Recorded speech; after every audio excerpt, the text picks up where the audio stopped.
The National Council Committee on Health, Social Welfare and Labour visited state clinics and hospitals at the coast.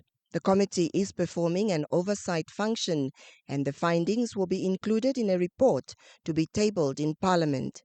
At the Tamariskia clinic in Swakopmund, the delegation was met with an overwhelming number of patients in endless queues. There is an influx here since the Mondesa clinic burned down 5 months ago. The biggest concern, like I said, is the spacing, the congestion, the waiting time in your queues and the overcrowdedness. Also even just the privacy, in terms of people having to be seen by the doctor or be assessed by the nurses. I've also picked up that related to spacing is, the small windows that are available for the pharmacies when they dispense medication. It's quite crazy because you can see there are long queues there because there's just one window that's, attending to thousands of people. The renovation project of the Mondesa clinic is moving at a snail's pace.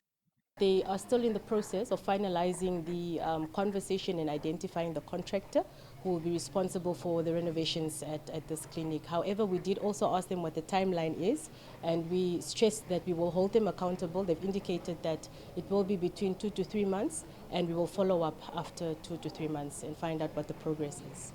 While residents waited for the restoration project to begin, the committee recommended the use of alternative government spaces to relieve congested facilities. We're pretty sure that government has got some properties that they could use to improvise, and this is the direction that we are at least motivating them to look into or to explore, provided that that is a conducive environment, because we all know that health is a very sensitive sector, and it requires a couple of things to be in place.